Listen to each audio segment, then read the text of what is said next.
Good morning, America. Breaking news, deadly plane crash. A passenger jet skids off a runway in South Korea and slams into a concrete wall, killing most of the 181 people on board. And one of the nation's worst air disasters. The warnings from the control tower to pilots just before the crash, and the latest on the investigation. Tornado outbreak. 36 reported twisters tearing through at least 5 states. At least 1 person killed. Homes and buildings destroyed. The severe storms now moving east. Who's in the danger zone next?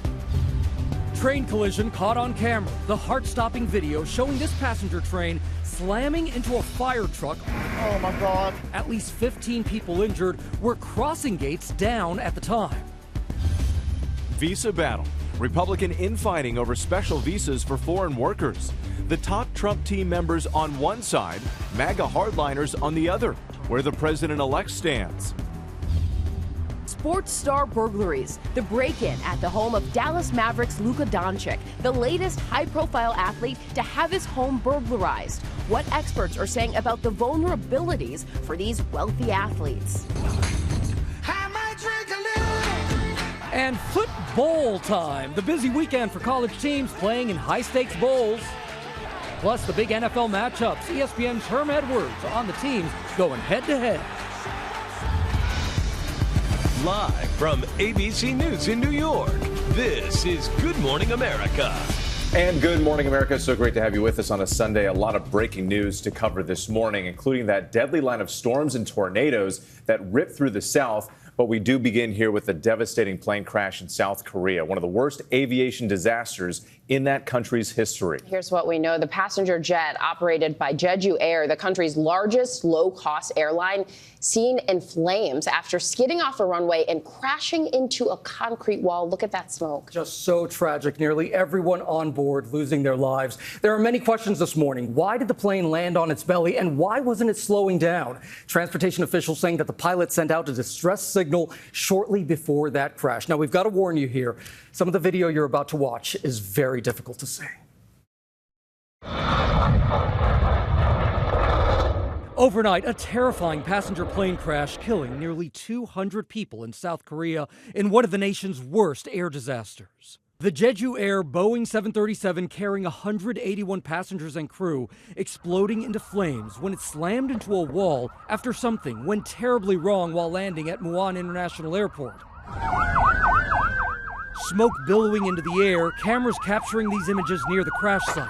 At least 177 people killed in the disaster, and that number is expected to rise, with officials saying nearly everyone on board is presumed dead. The families of the passengers on board gathering in an airport lounge distraught as fire officials read the names of the victims. Jeju Air's CEO expressing his deepest apology and accepting responsibility for the crash as the company's top executive.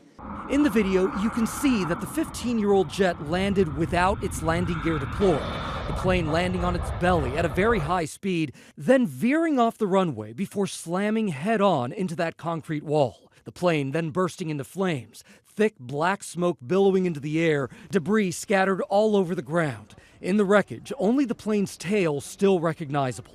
Local transportation officials saying before landing, the control tower issued a warning of a bird strike, and the pilot sent a distress signal immediately afterwards. Just a minute later, they say, the pilot issued a mayday and tried landing the plane.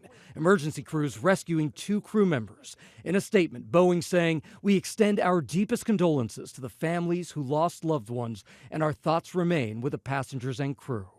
And there is still a lot that we don't know here, but we did learn that this particular plane had diverted to Seoul yesterday while on the way to Beijing, but it's unclear why it diverted. We also know that Jeju Air has a very strong safety record as a South Korean low-cost carrier. There was just one other incident almost 2 decades ago when a plane overshot a runway. Only 6 people had minor injuries then. Joining us now is ABC News contributor and aviation analyst John Nance. John, thank you so much for being here this morning for this very disturbing story.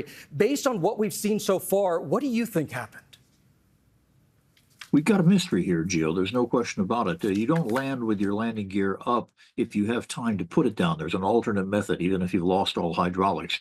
So why did they land with the gear up? Was it a situation where they had another emergency that we don't understand yet in the cockpit, or was there something else, including just forgetting to put it down in the middle of an emergency?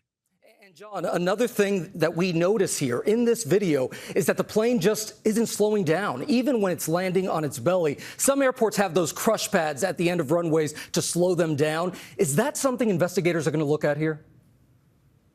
They will look at it, and they'll look at the application of that worldwide, for that matter. But the problem is, with a crush pad, you still got to be aligned with the runway. If they veered off, which appears to be the case, they would not necessarily have gone into a crush pad if there'd been one at the end of the runway.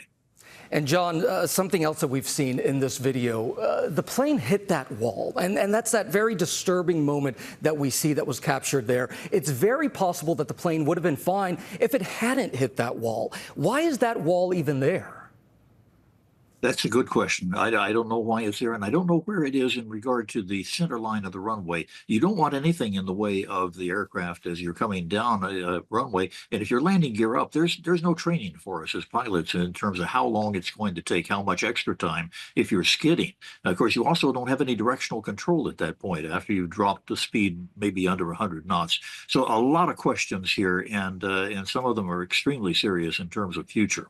And we know that Boeing is actually sending investigators there, of course, because this is one of their planes. When you look at this and you look at Boeing and people look at other Boeing incidents earlier this year, is this something that you're going to be saying, well, wait a minute, maybe there's a problem with this particular jet, or no, because it's a 15-year-old jet? Well, first of all, the 737 is probably the most ubiquitous aircraft out there, along with the Airbus A320. I don't think there's anything that's indicated so far that might be a generic problem with the airplane. Very simple systems. But the thing is, until we know exactly what happened in those last few minutes, we really won't know the application. But I would be very surprised if there was anything that was a problem with this particular model aircraft. All right, aviation analyst and former pilot John Nance, thank you so much for joining us here on GMA, as always. Thank you. Janae? And Gio, the questions that you were asking, John said good questions, but all questions that we're all wondering, the context you're able to provide as transportation correspondent while talking to John, very helpful. Turning now to the deadly tornado outbreak in the south here at home. Communities around Houston hit hard, and more storms are due today across the region. ABC's Morgan Norwood is live for us in Brandon, Mississippi. Morgan, good morning to you. Hey, good morning to you, Janae. That's right. A possible tornado slicing through this neighborhood here in Brandon. You've got massive trees crashing down on this home, cars buried underneath debris and branches. And across the south, more than 50 reported tornadoes in just the past 3 days, leaving many residents, many across the south, picking up heading into the new year. This morning, from Texas to Mississippi, deadly tornadoes slashing the south. This tornado spotted tearing through a highway west of Brookhaven, Mississippi. Trees visibly snapping under the strong winds. You guys, that's an actual tornado out here. In Katy, just outside of Houston, cell phone video showing the moment this twister touched down. Dude, this is bananas. Debris hurling into the air as this one roared across a subdivision. Listen. Sounds like a train. Yeah. One of 10 reported twisters in Texas hitting Porter, where Jeremy Rosales says he scrambled to get his family and dogs into the bathroom inside his mobile home as the twister tore through. I looked out the window and there was a tornado outside the window. So it was pretty much like almost instantaneous. Lights went out. And in this North Houston neighborhood, the cleanup begins. Now the sun is shining like nothing ever happened. The damage is done. Oh my God. A family shocked at the damage in their new Caney community. Oh my God. Oh my God. The severe weather outbreak put more than 30 million in the south under alerts for dangerous conditions. The system already blamed for at least one death in Manville, Texas. And back here in Brandon, Mississippi, you see how these trees have pierced through this home. That has been the biggest danger with this storm system. And sadly, we're learning one teenage girl died over in Natchez, Mississippi, after a tree came crashing down on her home. Across the south, more than 228,000 customers without power this morning, and crews will be racing to get the lights turned back on throughout the day. All right, Morgan. Yeah, we know Mississippi has been devastated by tornadoes in recent years. Appreciate it. Thank you. Let's get right to meteorologist Samara Theodore. Samara, you're tracking this deadly line of storms. Yes, I am, Whit. In fact, the same line of storms that wreaked havoc in Texas is now sweeping into the southeast. So the situation is still unfolding in real time. This is actually the radar, so we can see storms from Atlanta down through middle Georgia, making right on into the Florida Panhandle. Everywhere in yellow, a tornado watch is currently in effect. That includes Columbia, South Carolina, right on into North Carolina and Savannah, Georgia, down in low country. So this is what's going to happen in the coming hours. This line of storms will continue to sweep into the Carolinas by about lunchtime and then make its way, bringing heavy rain to places like the mid-Atlantic, the DMV area, and Virginia. Important to keep in mind the biggest concern, the biggest threats this morning with this system: damaging wind, large hail, and there's still a chance for a few tornadoes. Gio? So much severe weather this weekend, and it will continue, it looks like. Samara, thank you so much. Now to Florida and that high-speed train disaster. At least 15 people injured in a collision with a fire truck. ABC's Rena Roy joins us now with the details on this. Good morning, Rena. This is a pretty new train. Hey, Gio. Good morning to you. Yeah, that's right. Authorities say these firefighters were responding to an emergency when their truck was hit, and the terrifying moments were all caught on camera. This morning, heart-stopping video shows the moments a Brightline passenger train slams into a fire truck as it attempts to cross the tracks in Delray Beach, Florida. You see the train quickly approaching, and the crossing gates appear to be down. Other cars are stopped, but the truck goes through, and then the moment of impact. Oh, my God. Can you please tell me they're okay? Bystanders watching it all unfold, running over to help. Did the driver get out? That's all I want to know. The front of the train destroyed, mangled metal and shattered glass left behind, and the truck flipped on its side, also badly damaged. Officials say 12 people on board were taken to the hospital with minor injuries. 3 firefighters also hurt. 2 of them were trauma alerted or deemed critical at the scene. Authorities say they were responding to an emergency call when this happened Saturday just before 11 a.m. All of them now in stable condition. And in a statement, Brightline says it is investigating along with the NTSB and local police. And train officials are reminding people to never drive around those gates when they're down to keep everyone safe. Janae. All right, Rena, thank you for that. Turning now to the Trump transition and the new infighting within the Republican Party over topics like H-1B visas and immigration. ABC's Mary Alice Parks joins us now live from Mar-a-Lago in Florida this morning. Mary Alice, this was a big talker on social media.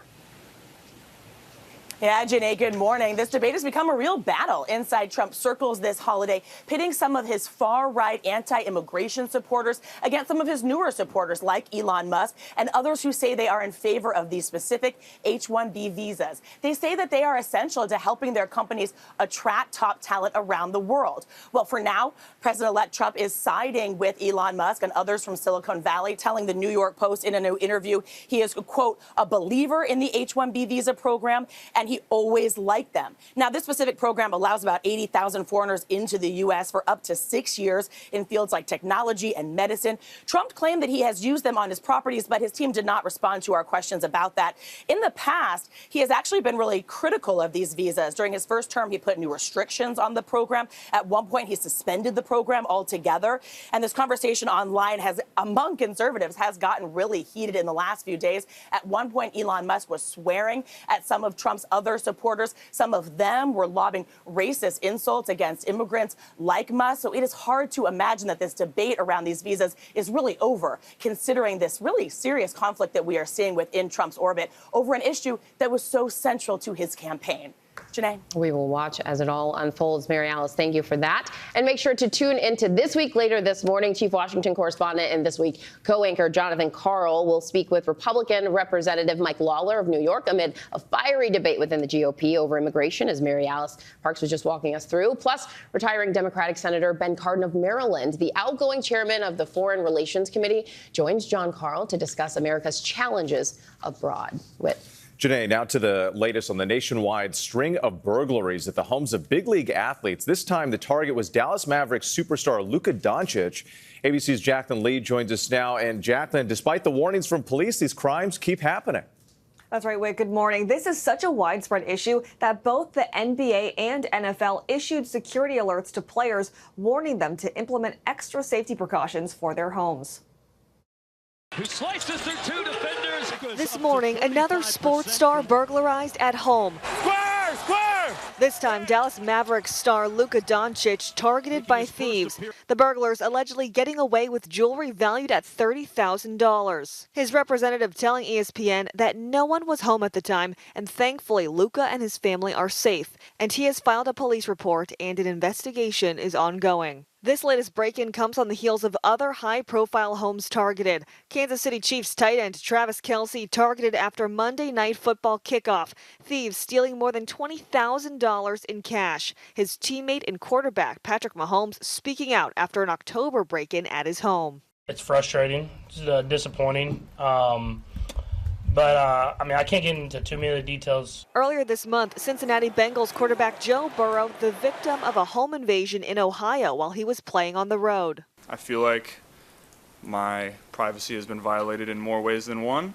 The problem so widespread, the NFL sending a memo to its players, warning criminals use public records to find players' addresses and conduct extensive surveillance by tracking team schedules and the social media accounts of players and their families. They wait until homes are empty. They are very attractive targets for the following reasons. Their schedules are published publicly. They tend to live in really nice, expensive houses, drive terrific cars, tend to have high-end jewelry and cash. And we reached out to the Dallas Police Department. They said they would not confirm victim identification. Officials warning that these criminals are going as far as to use drones and signal jamming technology. Gio. Wow, just unbelievable. Yeah, terrifying, right? All right, Jacqueline, thank you so much for that. Now to this weekend's Bowl Bonanza. 8 college football bowl games on slate Saturday. ABC's Phil Lipoff is here with the highlights, and there are a whole lot of them. Phil, good morning. Yeah, good morning, Janae. It was a late night. You know, it's fitting that college football bowl season comes around the holidays because if you're a fan, it's got to be the best present ever. This year, everything from a Pro Football Hall of Famer coaching his son to a huge upset at the last minute in the Arizona Bowl, hosted by Snoop Dogg. 86-yard touchdown! This morning, all football all the time. And Daly dancing to the end zone. College bowl season is underway, and so far, no shortage of spectacular action. Kingston into the end zone, a punt return touchdown. All eyes on BYU Colorado in the Alamo Bowl. A huge night for Colorado in their first bowl game in 4 years and their first postseason game with new head coach Pro Football Hall of Famer Deion Sanders. Sanders in trouble. QB and coach's son Shedeur Sanders and Heisman Trophy winner Travis Hunter leading the charge.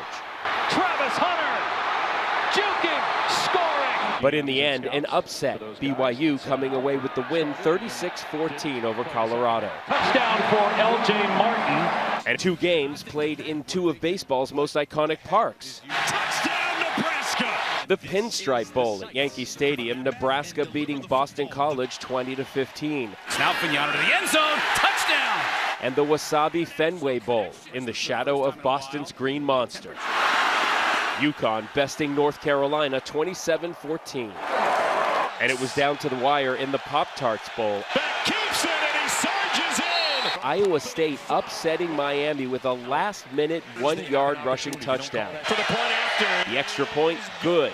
The final, 42-41. And in the late game, the Independence Bowl. Daly to the end zone. Louisiana Tech and Army. Army coming away with the victory, 27-6.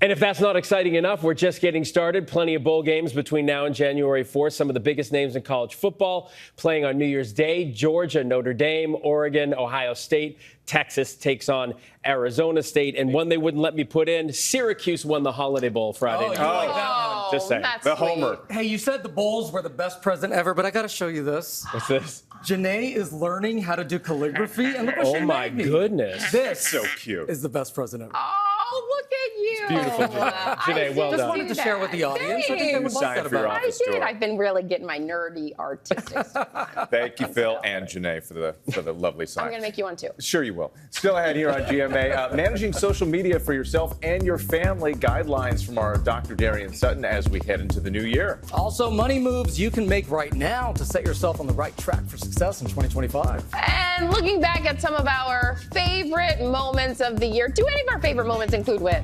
They do. They do. We'll be I mean, it's the eclipse. Come on. Look at that! Woo! You want to know, it's time for the party of the year. Dick Clark's New Year's Rockin' Eve celebrates the must-see performance. Welcome back to GMA on this Sunday morning.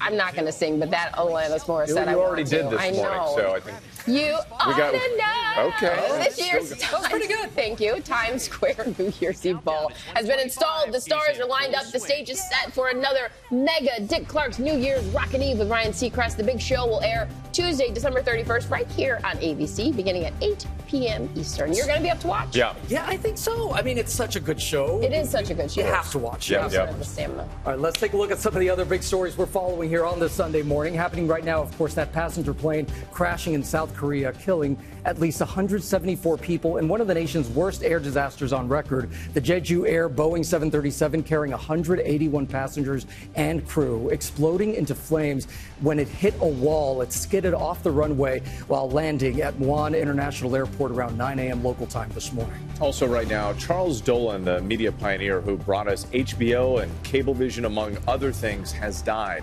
Dolan started his media empire by launching HBO in 1972. He also held controlling stakes in companies that own Madison Square Garden, Radio City Music Hall, and some sports teams. Charles Dolan was 98 years old.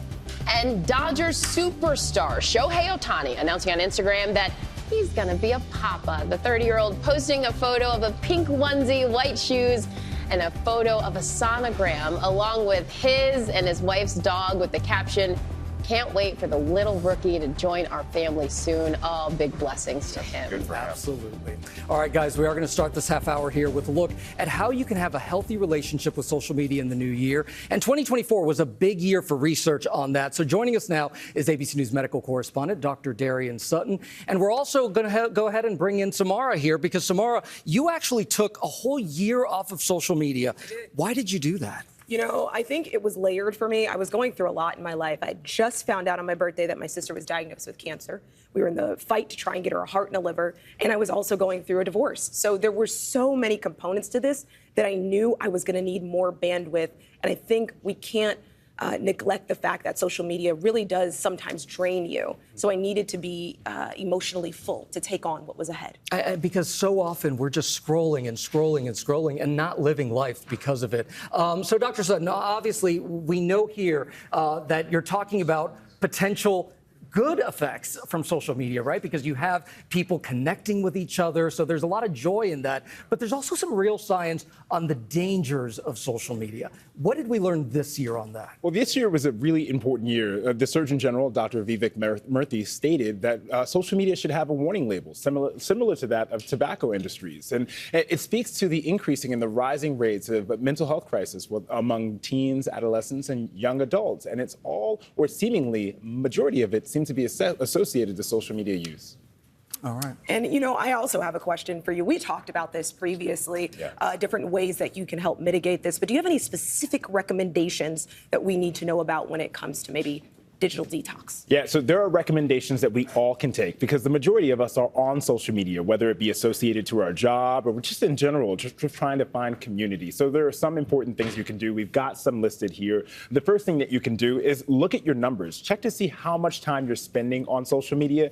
Change your settings. When you go into those apps, you can set settings for nighttime when you're about to go to bed. You can set daily limits. Also, my suggestion, get rid of your notifications. There's no reason to have notifications on social media. It's not your email, it's not work. And if it's either of those things, then you can get rid of those. And then also just talk to your friends about what your numbers are so that you can have other people join in on this fight against your attention. In fact, the only notification I have is having that volume on for phone calls because I know that's going to be urgent, but maybe not a text message, maybe not an email like that. Samara, what did you learn during this year? Because we've seen the science, there's real science behind it, but I know that you felt something and there's a change. Yes, I remembered how to be more present.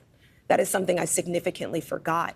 So in those moments, when I was spending the last days with my sister, there would be moments where just sitting on a couch and I would normally be scrolling through my phone on downtime, but I was present. I was there. I was watching her. I was able to reach over and talk to her. I was able to fully engage in moments with my friends and family. And I think that's something I really forgot as a millennial because I'm a part of that generation that kind of went from one thing to the next with this introduction of technology.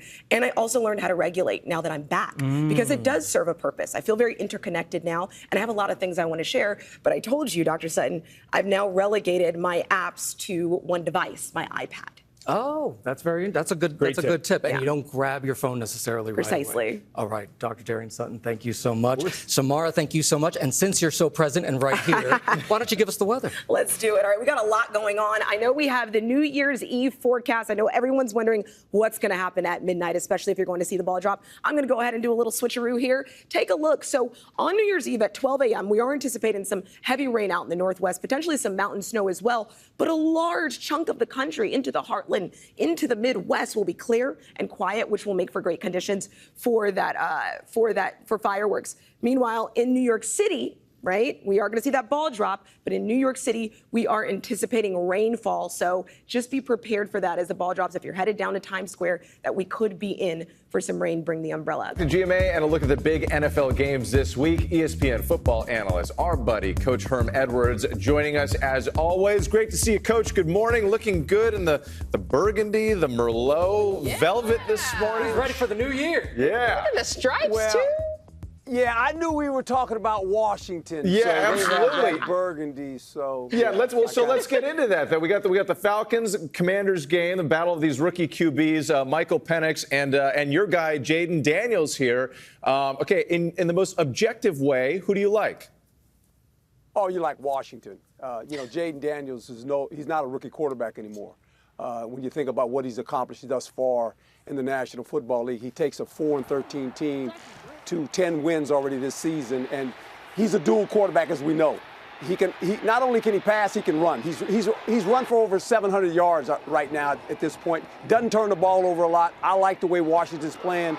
Look, Penix, I think, is a good quarterback. He's a young quarterback, but this is going to be a mountain too tall for them to climb against Washington that's rolling right now.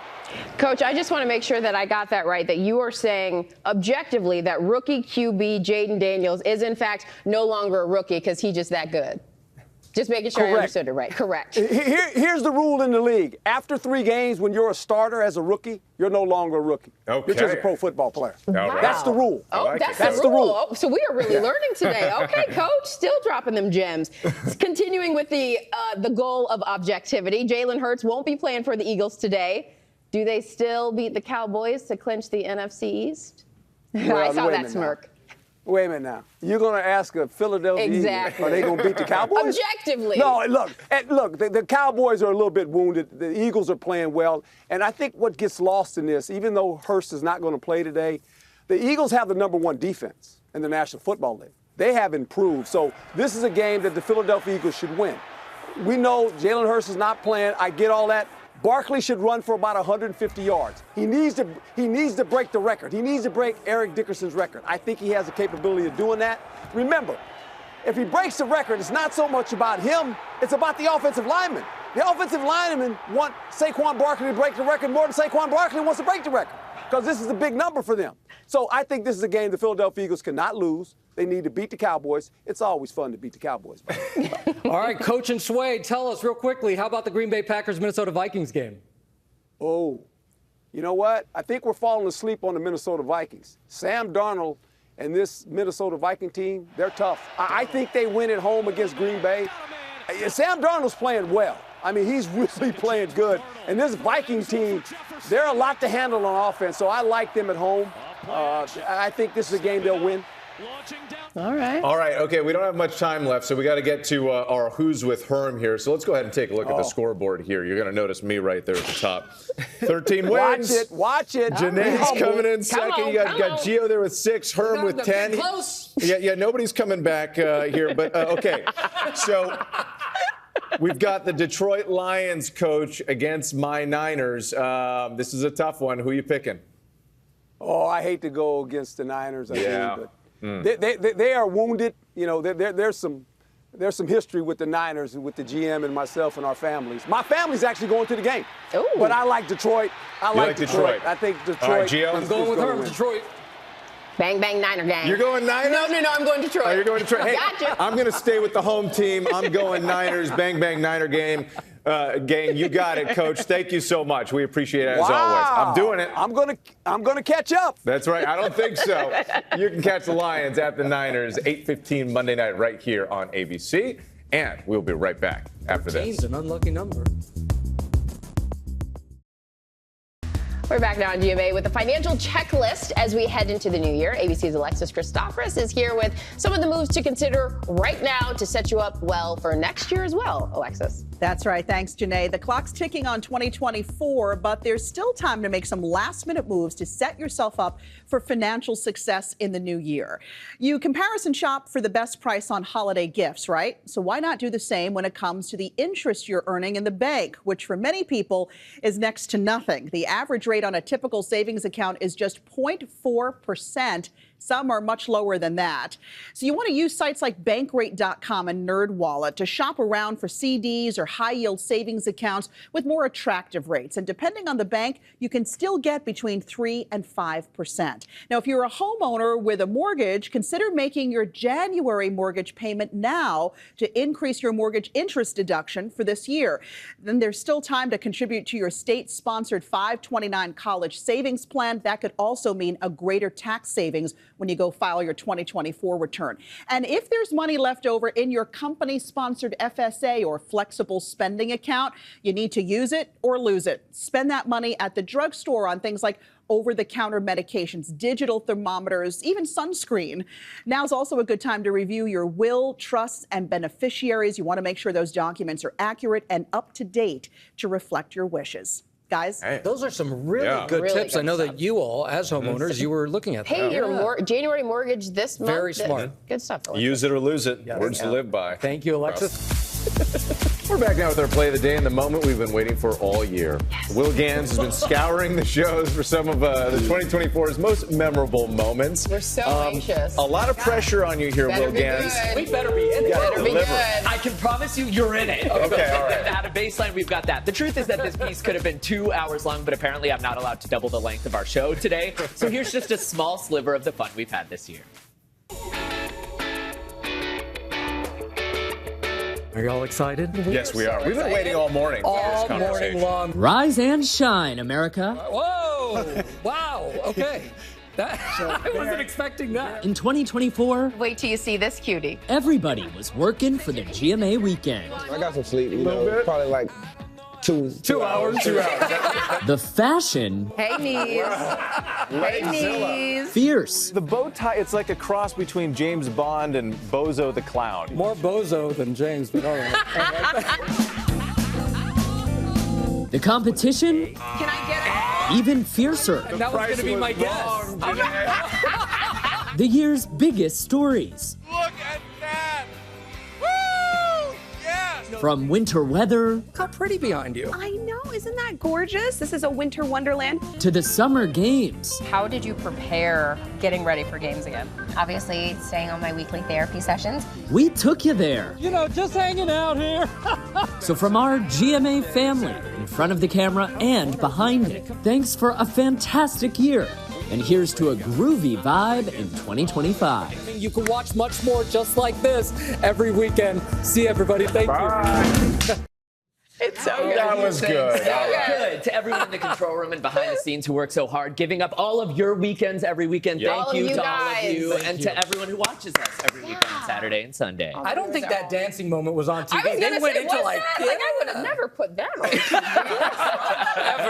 Sure you will. Thanks to the viewers, too, for spending your weekends with us. It is a joy and a pleasure. 100%. Part of this extended family that we Absolutely. have here. You know, we get you through the hard times, but we gotta let you breathe a little bit on weekends too. Thanks for doing it Have a with great us. day, everybody. have a great one. And Happy New Year! Yes.